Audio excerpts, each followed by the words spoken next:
Selamat datang!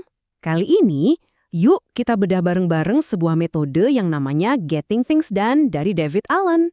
Ini bisa dibilang semacam sistem buat menaklukkan dunia modern yang sering banget bikin kita pusing dan kewalahan.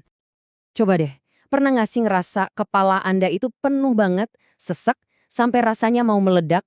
Isinya macam-macam, hal yang harus dikerjain, yang harus diingat, atau yang dikhawatirin. Kalau iya, tenang, Anda nggak sendirian kok. Ini masalah kita semua di zaman sekarang. Dan ternyata, ada alasannya yang jelas banget. Oke, kita masuk ke akar masalahnya.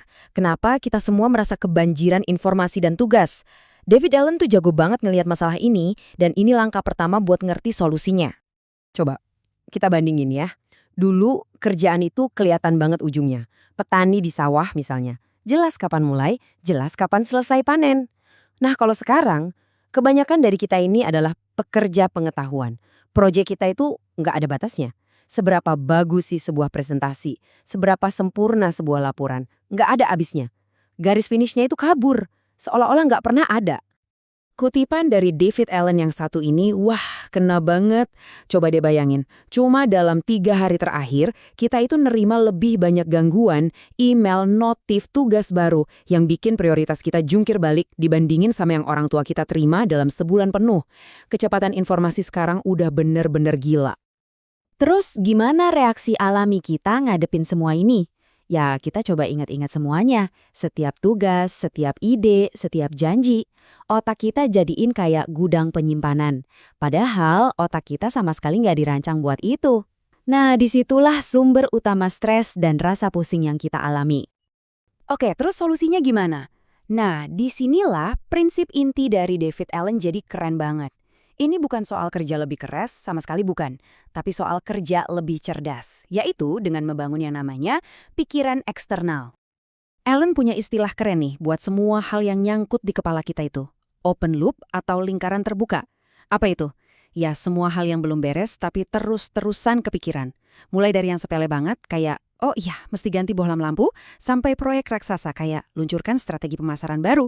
Nah, setiap lingkaran ini tanpa kita sadari nyedot energi mental kita terus-menerus. Dan ini dia ide utamanya. Kalau menurut saya, inilah momen aha terbesar dari seluruh metode ini. Siap? Pikiran kita itu untuk menciptakan ide, bukan menyimpannya. Sekali lagi ya, untuk menciptakan, bukan menyimpan. Kalau kita pakai otak cuma buat nyimpen data, itu sama aja kayak kita buang-buang potensi kreatif kita yang luar biasa. Biar gampang, bayangin gini deh, otak kita itu kayak RAM komputer. Kapasitasnya terbatas kan? Kalau kebanyakan program dibuka barengan, jadinya apa? Lemot, nge-lag. Nah, solusinya ya pindahin semua datanya ke hard drive. Ke sebuah sistem eksternal yang kita percaya, yang kapasitas penyimpanannya nggak terbatas. Oke, kedengerannya keren. Pertanyaannya sekarang, gimana caranya kita bikin pikiran eksternal ini? Tenang, prosesnya ternyata simpel kok. Cuma ada 5 langkah sederhana buat kita bisa ngambil alih kendali lagi.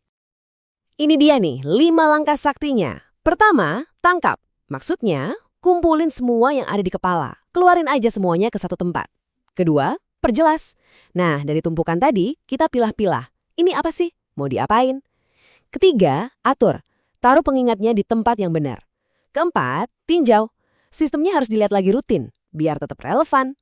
Dan terakhir, yang paling penting, ya lakukan. Kerjain tugasnya dengan fokus, tanpa pusing mikirin yang lain. Terus, semua barang ini ditaruh di mana? Nah, sistem ini udah nyiapin wadahnya. Ada daftar proyek, ini buat hal-hal yang butuh lebih dari 1 langkah buat beres. Terus kalender, ini khusus buat janji yang ada tanggal dan waktunya. Nggak boleh buat yang lain. Ada daftar tindakan berikutnya, ini buat tugas-tugas yang bisa langsung kita kerjain. Ada daftar menunggu, buat hal-hal yang kita lempar ke orang lain. Dan favorit saya nih, daftar suatu saat atau mungkin. Ini keranjang ajaib buat semua ide-ide gila kita yang belum mau dikerjain sekarang. Jadi, semuanya punya rumahnya masing-masing. Rapi kan? Tapi jangan salah, tujuan akhir dari semua ini tuh bukan cuma biar kita bisa nyentang to-do list lebih banyak. Bukan. Tujuannya jauh lebih dalam dari itu, yaitu mencapai kondisi yang disebut Allen, mind like water, atau pikiran yang jernih seperti air. Ini analogi yang keren banget, diambil dari dunia bela diri. Coba bayangin kolam air yang tenang banget. Terus kita lempar kerikil kecil ke dalamnya. Apa yang terjadi? Airnya merespons kan? Ada riak, tapi riaknya pas, sesuai sama ukuran kerikilnya. Nggak lebay, nggak kurang. Dan setelah itu, airnya kembali tenang, seolah nggak terjadi apa-apa. Nah, itulah tujuan kita, punya pikiran yang siap merespons apapun yang datang, tapi setelah itu langsung balik lagi ke kondisi tenang dan jernih. Dan ini anehnya atau paradoksnya nih. Ternyata kemampuan kita buat jadi hebat, buat ngeluarin ide brilian, buat nemuin solusi kreatif, itu justru berbanding lurus sama kemampuan kita buat rileks. Aneh kan? Dengan kita ngelepasin beban otak dari tugas mengingat, kita justru ngasih dia ruang buat ngelakuin apa yang seharusnya dia lakuin, berpikir, berkreasi, berinovasi. Jadi, intinya apa? GTD itu bukan resep jadi robot super produktif yang bisa ngerjain lebih banyak hal. Bukan itu. Ini tentang gimana kita bisa terlibat dengan pas di dalam hidup kita sendiri. Ini tentang kebebasan buat benar-benar hadir 100%. Mau itu pas lagi rapat super penting atau pas lagi main sama anak, pikiran kita ada di situ. Nggak ada lagi tuh suara-suara kecil di belakang kepala yang gangguin. Jangan lupa. Udah belum ya? Semuanya hilang. Nah, sebagai penutup, saya mau kasih satu pertanyaan buat kita renungin bareng-bareng. Coba bayangin sejenak. Kalau pikiran Anda beneran jernih, bersih dari semua sampah mental yang selama ini numpuk, kira-kira apa yang akhirnya bisa Anda fokuskan? Proyek impian apa yang bakal Anda garap? Tujuan besar mana yang akhirnya bakal Anda kejar? Nah, itulah janji yang sebenarnya dari produktivitas tanpa stres.